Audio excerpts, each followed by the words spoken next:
Greetings and salutations, everyone. Today I'm going to give my opinion on the Scream franchise. The first Scream movie had a great opening. It was pretty suspenseful, and they pulled a Marion Crane from Alfred Hitchcock's Psycho with Drew Barrymore's character, Casey. At the beginning, where you think Drew's character would be the main one to survive throughout the movie, but she did not. Scream also had a bunch of references to other horror movies, like at the beginning, the killer plays a horror trivia game with Drew's character, and during the scene, when she is hiding behind the TV and Ghostface asks her name the killer from Halloween, the Halloween theme plays subtly in the background. Also, Wes Craven had a cameo in all of the Scream movies. In the first Scream movie, he played the janitor named Fred, who was dressed up as Freddy Krueger.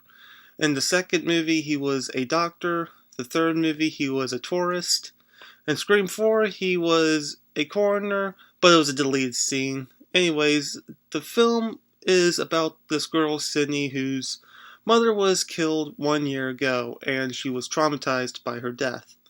And the killing started happening again on the anniversary.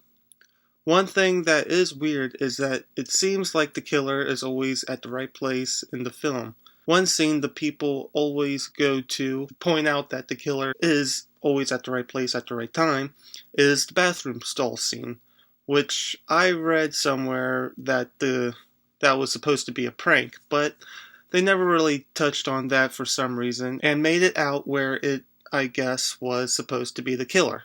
I don't know what to say about that. Now, do I have to tell you guys spoilers for this part of the review? Because I am going to talk about the ending. Then again, this is a franchise review.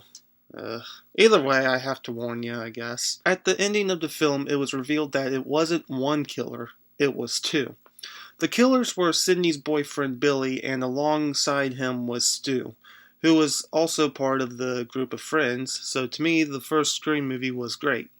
The second Scream movie, I felt it was a good follow-up. The opening wasn't as good as the original, but it was pretty good, I guess. I love that there is a movie within the movie called Stab. There was even a cameo from Matthew Lillard, who played Stu in the first Scream movie. And there is a mistake in Scream 2 where one of the crew members' head pops out during Cece's death. It has been fixed in the HD release, though. But I thought it was an amusing mistake. I am one of those people who loves trying to find these type of mistakes.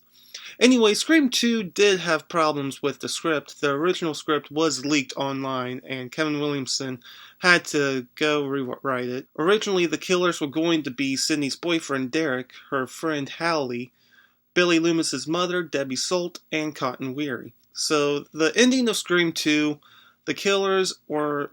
Oh, yeah, I guess I have to say this again. Spoilers! Anyways, the killers were, again, Mrs. Loomis, aka Debbie Salt, whatever, and Mickey. So yeah, there were the killers in Scream 2. So Scream 2 to me was a good follow-up to the first film. Now on to Scream 3, the last of the Scream franchise, the one to end the trilogy. Yeah, right. Scream 3 had issues, as well coming out after the Columbine shootings. The studio didn't want violence in the horror film. Wes Craven eventually stepped in and said, "Be serious, guys, either we make a Scream movie or we call it something else."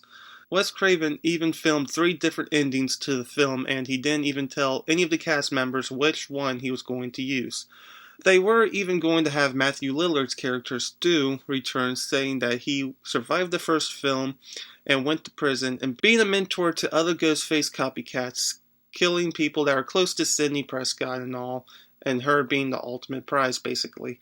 A call of Ghostfaces, which again is what Williamson wanted the direction of Scream to go into. To me, I think that would have been an interesting idea, and I would have loved to see how the idea would play out. But Columbine, they did carry out with that idea also. Also, Stone Cold Steve Austin was originally considered for Jennifer's bodyguard.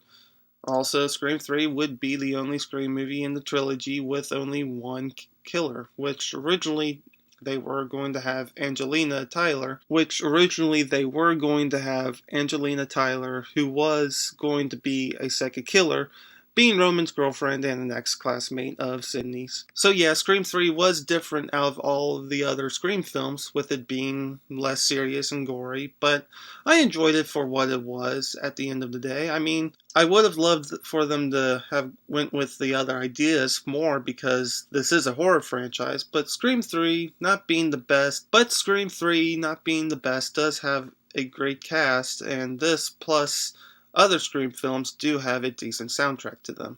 But overall, Scream 3 wouldn't be placed on top of the Scream franchise. I would say that it is the worst, but not unwatchable and unenjoyable. Just, okay. It's just okay. That's all. But I would rank it last in a Scream ranking video. Scream 4 was a film that, when it was announced, I was really excited for. I was such a fan of the Scream movies that I was so excited to watch the film when it came out. To me, when it was all announced, I was thinking the film was going to be at least as good as Scream 1 or 2, because to me those were darker than 3, and I didn't really want another Scream 3. And when I seen Scream 4, I was happy with what it turned out to be, like the other Scream films going through the rules of horror films, sequels, and trilogies. Scream 4 was going through the rules of a horror movie reboot. So to me, Scream 4 was a great return for the franchise. We were supposed to get a 5 and 6, but that was, well, has been canceled since Wes Craven passed away. But I do have to say, if we did get 5 and 6, I think it would have been about time for one of the main characters to die, because there are just so many times they could survive stuff like that, and I do think, since it would have been the 5th or 6th time someone tried to kill Sydney, well, she should have lost her mind and started killing people herself now, or at least just gone insane and no longer be in the franchise or dead. One of those things, because again, there is just so much you could handle up to that point. I mean, her first boyfriend, brother, and cousin tried to kill her. Just saying. She should have lost it at this point, but again, just saying. But anyways, I love Scream 4 and the whole franchise, and to me, even though it seems that we will never get any more Scream films, I do feel that Scream 4 does have an ending that fits as a franchise ender. Anyways, the Scream films were the horror films that got me into the slasher genre. So peoples of the internets, that was my review of the Scream franchise. Tell me what you all thought about the Scream movies in the comments below. If you liked this video, click the like button. And if you haven't yet subscribed, don't forget to share this video around. And I will see you all next time.